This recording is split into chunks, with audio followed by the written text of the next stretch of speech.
మన్ కీ బాత్ కార్యక్రమం ద్వారా ప్రధాని మోదీ ప్రసంగిస్తున్నారు. ప్రత్యక్ష ప్రసారం ద్వారా చూద్దాం. भी दिया जाए अधिकार और कर्तव्य की दो पटरी पर ही भारत के लोकतंत्र की गाड़ी तेज गति से आगे बढ़ सकती है. कल 30 जनवरी है. हमारे पूज्य बापू की पुण्यतिथि है. 30 जनवरी को हम सब सुबह 11 बजे 2 मिनट मौन रख करके देश के लिए प्राण न्यौछावर करने वाले शहीदों को श्रद्धांजलि देते हैं. एक समाज के रूप में, एक देश के रूप में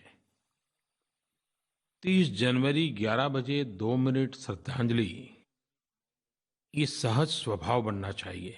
2 मिनट क्यों ना हो, लेकिन उसमें सामूहिकता भी, संकल्प भी और शहीदों के प्रति श्रद्धा भी अभिव्यक्त होती है.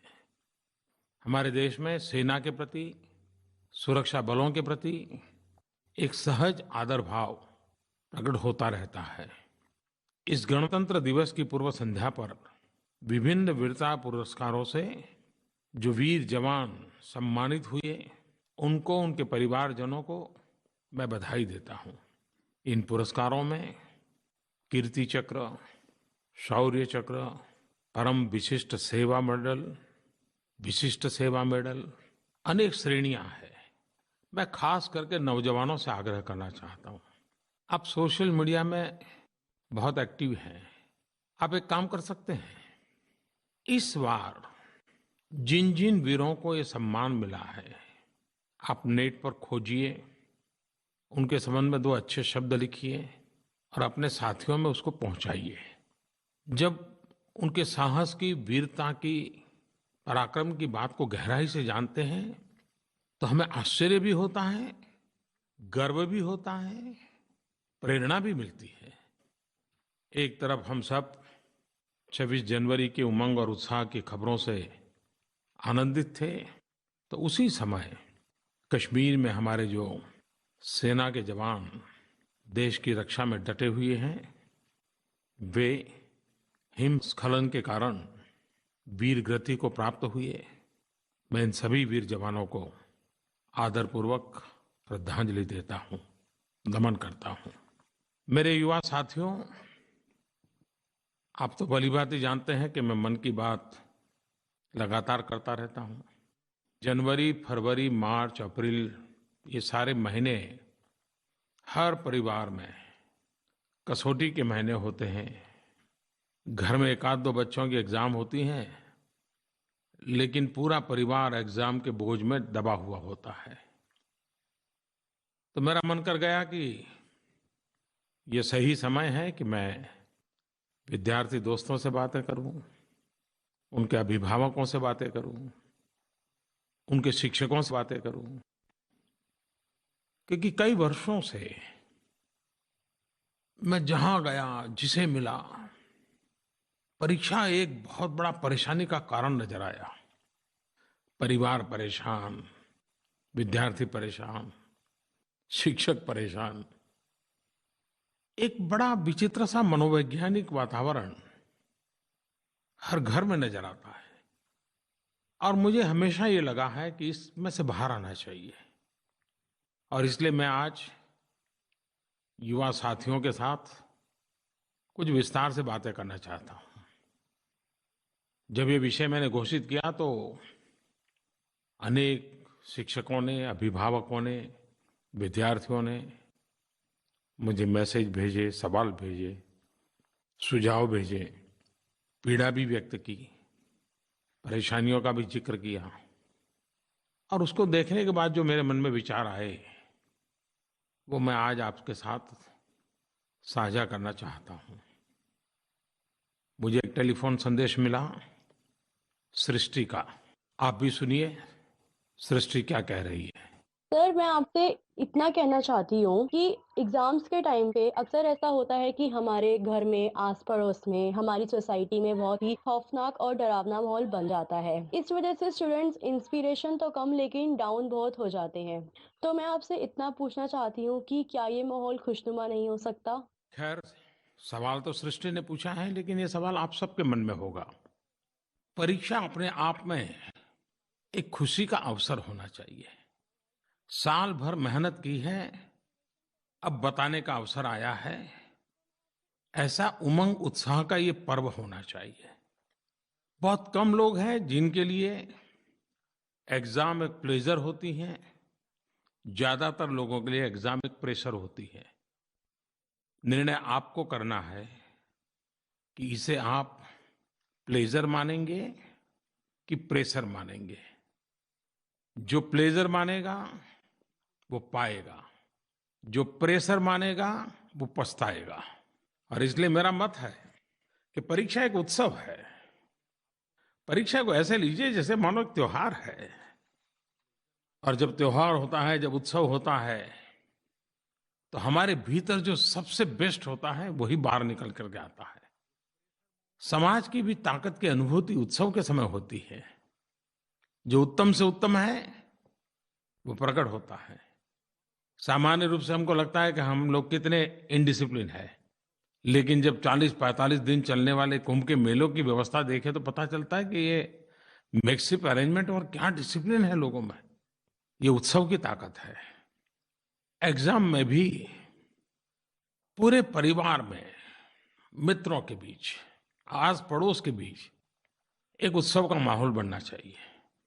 आप देखिए, ये प्रेशर प्लेजर में कन्वर्ट हो जाएगा।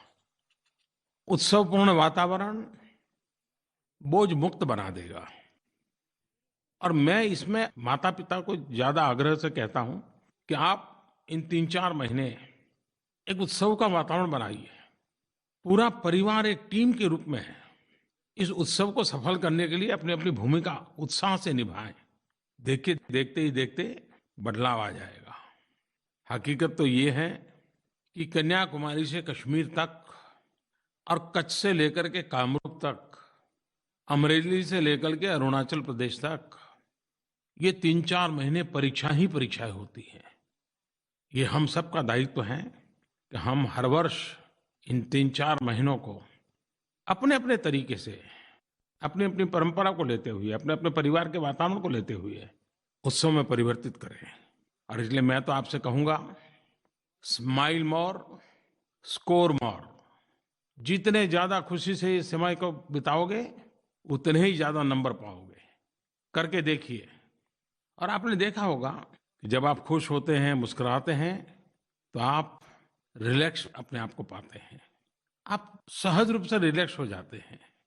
और जब आप रिलैक्स होते हैं तो आपकी वर्षों पुरानी बातें भी सहज रूप से आपको याद आ जाती हैं। 1 साल पहले क्लासरूम में टीचर ने क्या कहा, पूरा दृश्य याद आ जाता है। और आपको ये पता होना चाहिए, मेमोरी को रिकॉल करने का जो पावर है वो रिलैक्सेशन में सबसे ज्यादा होता है।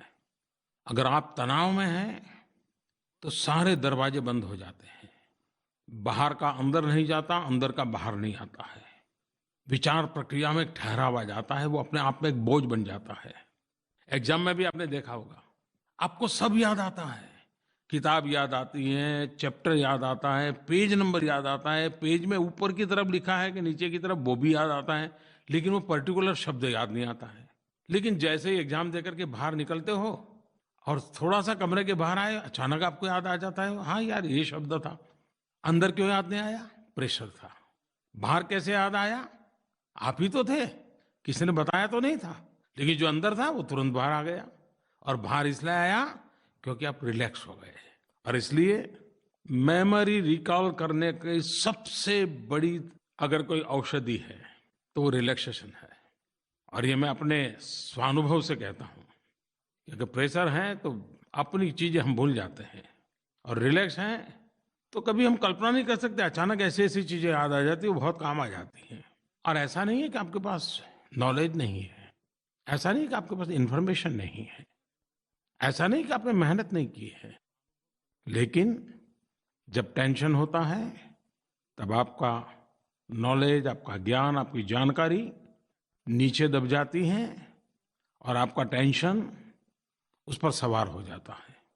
और इसलिए आवश्यक है, a happy mind is the secret for a good marksheet. कभी कभी ये भी लगता है कि हम प्रॉपर पर्सपेक्टिव में इस परीक्षा को देख नहीं पाते हैं। ऐसा लगता है कि वो जीवन मरण का जैसे सवाल है। आप जो एग्जाम देने जा रहे हैं वो साल भर में आपने जो पढ़ाई की है उसकी एग्जाम है। ये आपके जीवन की कसौटी नहीं है। आपने कैसा जीवन जिया, कैसा जीवन जी रहे हो, कैसा जीवन जीना चाहते हो, उसकी एग्जाम नहीं है। आपके जीवन में क्लासरूम में नोटबुक लेकर के दी गई परीक्षा के सिवाय भी कई कसौटियों से गुजरने के अवसर आए होंगे। और इसलिए परीक्षा को जीवन की सफलता विफलता से कोई लेना देना है, ऐसे बोझ से मुक्त हो जाइए। हमारे सबके सामने हमारे पूर्व राष्ट्रपति डॉक्टर एपीजे अब्दुल कलाम जी का बड़ा प्रेरक उदाहरण है। वे वायुसेना में भर्ती होने गए, फेल हो गए। मान लीजिए उस विफलता के कारण वो अगर मायूस हो जाते, जिंदगी से हार जाते, तो क्या भारत को इतना बड़ा वैज्ञानिक मिलता, इतने बड़े राष्ट्रपति मिलते? नहीं मिलते। कोई ऋचा आनंद जी ने मुझे एक सवाल भेजा है। आज के इस दौर में शिक्षा के सामने जो सबसे बड़ी चुनौती देख पाती हूँ वो यह कि शिक्षा परीक्षा केंद्रित होकर रह गई है। अंक सबसे ज़्यादा महत्वपूर्ण हो गए हैं। इसकी वजह से प्रतिस्पर्धा तो बहुत बड़ी ही है, साथ में विद्यार्थियों में तनाव भी बहुत बढ़ गया है। तो शिक्षा की इस वर्तमान दिशा और इसके भविष्य को लेकर के आपके विचारों से अवगत होना चाहूँगी। वैसे उन्होंने खुद ने ही जवाब दे ही दिया है, लेकिन ऋचा जी चाहती हैं कि मैं भी इसमें कुछ अपनी बात रखूं। मार्क्स और मार्कशीट इसका एक सीमित उपयोग है। जिंदगी में वही सब कुछ नहीं होता है। जिंदगी तो चलती है कि आपने कितना ज्ञान अर्जित किए हैं। जिंदगी की तो चलती है कि आपने जो जाना है उसको जीने का प्रयास किया है क्या। जिंदगी तो चलती है कि आपको जो एक सेंस ऑफ मिशन मिला है और जो आपका सेंस ऑफ एम्बिशन है, ये आपके मिशन और एम्बिशन के बीच में कुछ तालमेल हो रहा है क्या। अगर आप इन चीजों में भरोसा करोगे तो मार्क्स पूंछ दबाते हुए आपके पीछे आ जाएंगे। आपको मार्क्स के पीछे भागने की कभी जरूरत नहीं पड़ेगी। जीवन में आपको नॉलेज काम आने वाला है, स्किल काम आने वाली है, आत्मविश्वास काम आने वाला है, संकल्प शक्ति काम आने वाली है। आप ही मुझे बताइए, आपके परिवार के कोई डॉक्टर होंगे और परिवार के सब लोग उन्हीं के पास जाते होंगे, फैमिली डॉक्टर होते हैं। आप में से कोई ऐसा नहीं होगा जिसने अपने फैमिली डॉक्टर को कभी वो कितने नंबर से पास हुआ था पूछा होगा। किसी ने नहीं पूछा होगा। बस आपको लगा कि भाई डॉक्टर के नाते अच्छे हैं, आप लोगों को लाभ हो रहा है, आप उसकी सेवाएं लेना शुरू किए। आप कोई बड़ा सा बड़ा केस लड़ने के लिए किसी वकील के पास जाते हैं तो क्या उस वकील की मार्कशीट देखते हैं क्या? आप उसके अनुभव को, उसके ज्ञान को, उसकी सफलता की यात्रा को देखते हैं। और इसलिए ये जो अंक का बोझ है वो भी कभी कभी हमें सही दिशा में जाने से रोक देता है। लेकिन इसका मतलब ये नहीं कि मैं ये कहूँ कि बस पढ़ना ही नहीं है। अपनी कसौटी के लिए उसका उपयोग जरूर है। मैं कल था, आज कहाँ हूँ, वो जानने के लिए जरूरी है। कभी कभार ये भी होता है, और अगर बारीकी से आप अपने स्वयं के जीवन को देखोगे तो ध्यान में आएगा कि अगर अंक के पीछे पड़ गए तो आप शॉर्टेस्ट रास्ते खोजोगे, सिलेक्टेड चीजों को ही पकड़ोगे और उस पर फोकस करोगे। लेकिन आपने जिन चीजों पर हाथ लगाया था उसके बाहर की कोई चीज आ गई, आपने जो सवाल तैयार किए थे उससे बाहर का सवाल आ गया, तो आप एकदम से नीचे आ जाएंगे। अगर आप ज्ञान को केंद्र में रखते हैं तो बहुत चीजों को अपने में समेटने का प्रयास करते हो। लेकिन अंक पर फोकस करते हो, मार्क्स पर फोकस करते हो, तो आप धीरे धीरे अपने आप को सिकुड़ते जाते हो और एक निश्चित एरिया तक अपने आप को सीमित करके सिर्फ मार्क्स पाने के लिए तो हो सकता है कि एग्जाम में होनहार बनने के बावजूद भी जीवन में कभी-कभी विफल हो जाते हैं। ऋचा जी ने एक बात ये भी कही है, प्रतिस्पर्धा। ये एक बहुत बड़ा मनोवैज्ञानिक लड़ाई है।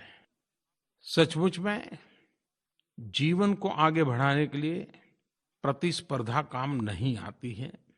जीवन को आगे बढ़ाने के लिए अनुस्पर्धा काम आती है।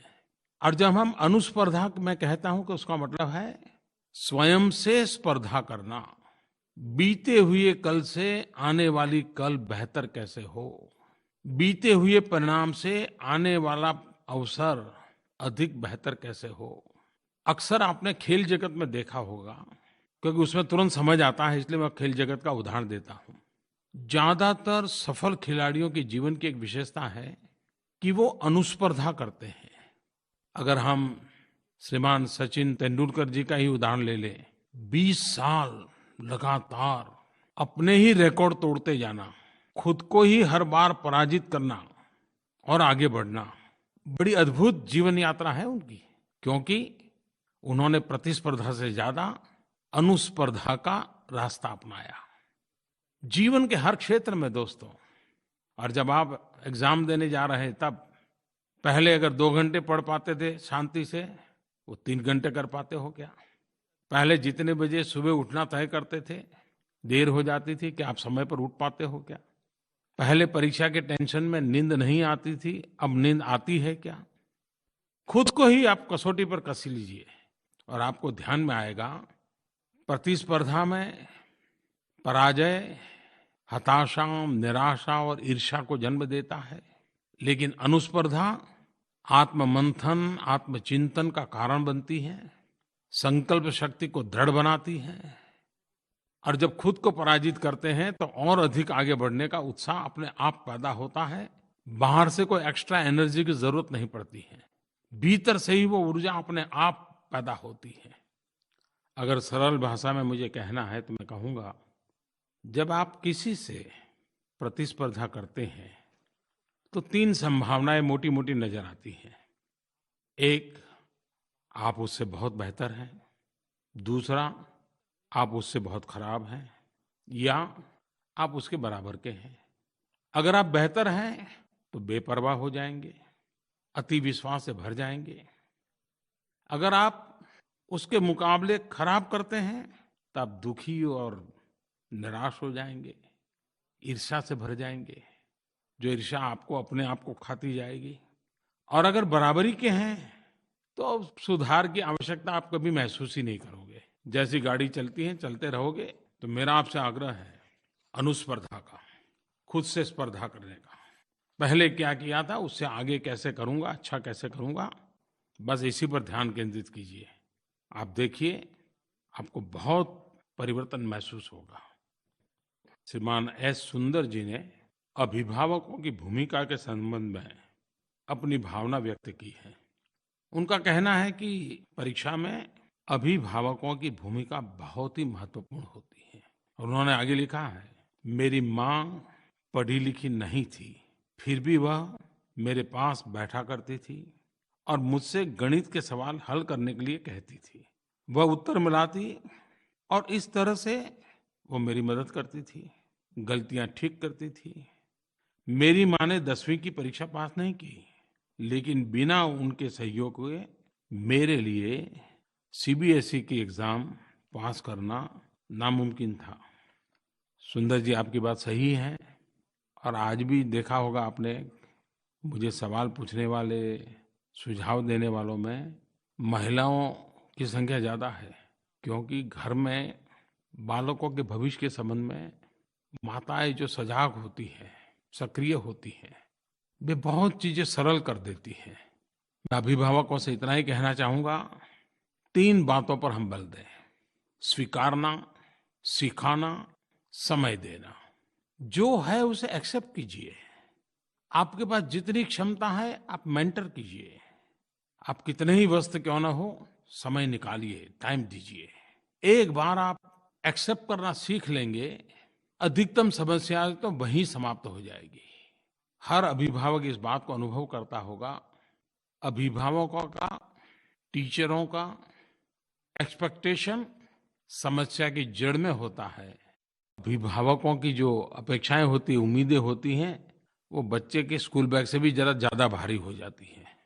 बहुत साल पहले की बात है, हमारे एक परिचित व्यक्ति हार्ट अटैक के कारण अस्पताल में थे।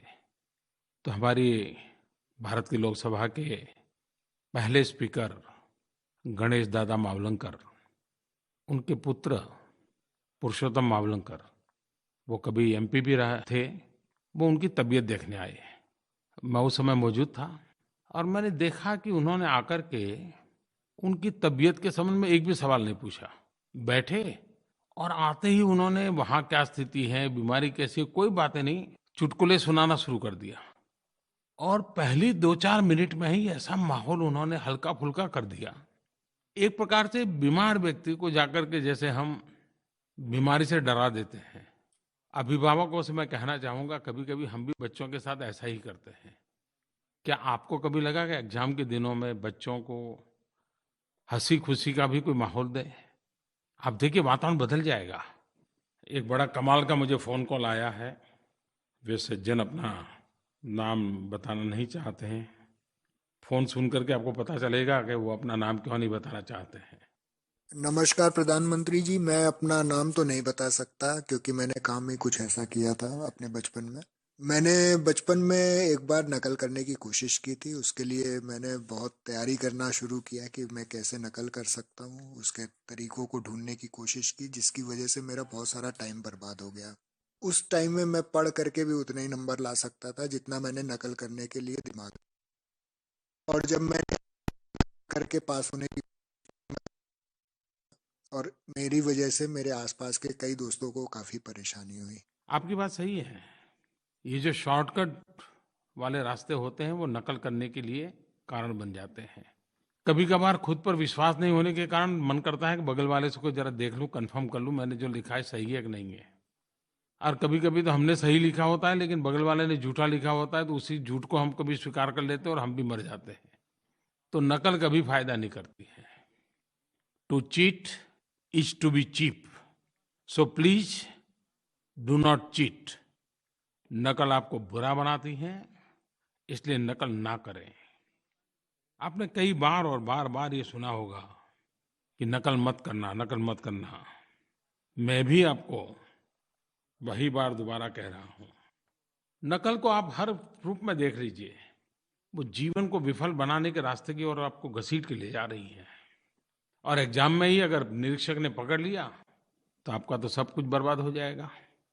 और मान लीजिए किसी ने नहीं पकड़ा, तो जीवन भर आपके मन पर एक बोझ तो रहेगा कि आपने ऐसा किया था। और जब कभी आपको अपने बच्चों को समझाना होगा तो आप आंख में आंख मिला करके नहीं समझा पाओगे। और एक बार नकल की आदत लग गई तो जीवन में कभी कुछ सीखने की इच्छा ही नहीं रहेगी। फिर तो आप कहाँ पहुँच पाओगे। मान लीजिए आप ही अपने रास्तों को गड्ढे में परिवर्तित कर रहे हो। और मैंने तो देखा है कुछ लोग ऐसे होते हैं कि नकल के तौर तरीके ढूंढने में इतनी टैलेंट का उपयोग कर देते हैं, इतना इन्वेस्टमेंट कर देते हैं, अपनी पूरी क्रिएटिविटी जो है वो नकल करने के तौर तरीकों में खपा देते हैं।